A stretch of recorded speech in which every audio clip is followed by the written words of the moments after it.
Hello students. आज हम the black aeroplane अपने लेसन का नेक्स्ट पार्ट पढ़ते हैं। ये लास्ट पार्ट है आज का इस लेसन का। कल हमने देखा था कि एक ब्लैक एरोप्लेन के पीछे जो पायलट था वो अपनी डकोटा प्लेन को लेके चला जाता है। तो पढ़ते हैं नेक्स्ट।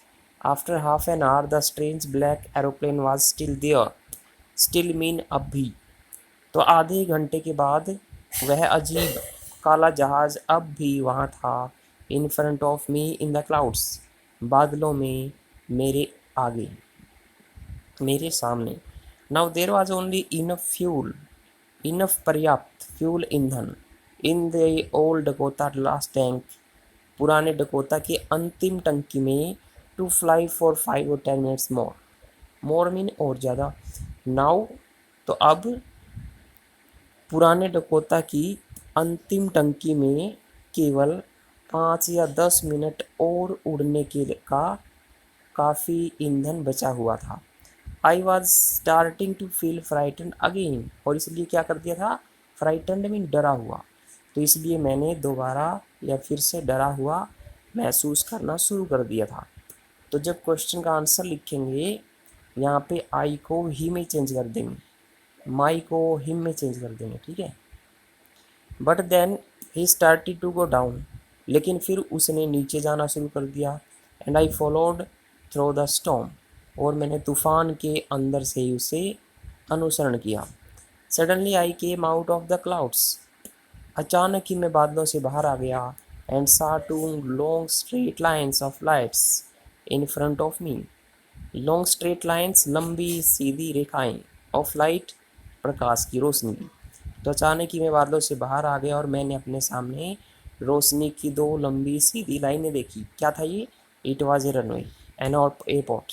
यह रनवे था, एयरपोर्ट था। आई वॉज सेफ, मैं सुरक्षित था। I turn to look for my friend in the black aeroplane. Turn mean मुड़ना। मैं काले जहाज में अपने दोस्त को देखने के लिए मुड़ा। But the sky was empty. लेकिन आसमान खाली था। There was nothing there. वहाँ कुछ भी नहीं था। The black aeroplane was gone. काला जहाज चला गया था। I could not see it anywhere. मैं इसे कहीं भी नहीं देख पा रहा था। I landed and was not sorry to walk away from the old Dakota near the control center tower. I landed, मैंने जहाज नीचे उतारा।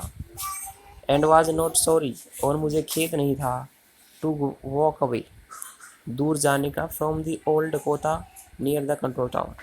तो मैंने जहाज़ को नीचे उतारा और मुझे पुराने डकोटा से दूर कंट्रोल टावर के पास, नियंत्रण टावर के पास जाने के लिए भी कोई खेद नहीं था। I went and asked women in the control centre. मैं गया और कंट्रोल सेंटर में एक औरत से पूछा। वेयर आई वाज, मैं कहाँ था। And who the other pilot was, और दूसरा पायलट कौन था। आई वांटेड टू से थैंक यू, मैं उसे धन्यवाद कहना चाहता था। तो इसका आंसर लिखेंगे तो इसको लिखेंगे he went and asked a woman. तो आई को ही में चेंज कर देंगे। She looked at me very strangely. Strangely अजीब तरह से, हैरानी से। उसने मेरी तरफ बड़ी हैरानी से देखा। एंड देन लाफ्ड, और फिर हंसने लगी। अनदर एरोप्लेन, दूसरा जहाज। Up there in the storm, इस तूफान में ऊपर। No other aeroplanes were flying tonight. आज रात कोई भी दूसरे जहाज नहीं उड़ रहे थे। Yours was the only one I could see on the star radar. जो मैं रडार पर देख पा रही हूँ, केवल आपका ही जहाज एकमात्र था। कौन? उड़ने वाला। So who help me to arrive there safely. Arrive, पहुँचना। तो वहाँ सुरक्षित पहुँचने में मेरी सहायता किसने की? विदाउट ए कंपास और रेडियो, बिना दिशा सूचक और रेडियो की। And without any more fuel in my tanks, और टंकियों में बगैर ज़्यादा ईंधन की। तो कहता है कि भाई बिना दिशा सूचक और रेडियो की और टंकियों में बिना ज़्यादा ईंधन के वहाँ सुरक्षित पहुँचने में मेरी सहायता किसने की? Who was the pilot on the strange black aeroplane. वो चालक कौन था जो उस अजीब काले जहाज को उड़ा रहा था? फ्लाइंग इन द स्टॉर्म, उससे तूफान में उड़ रहा था विदाउट लाइट्स, बगैर लाइटों के। तो ये हमारा लास्ट पार्ट था, यहाँ पे हमारा लेसन ख़त्म हो जाता है। Thank you.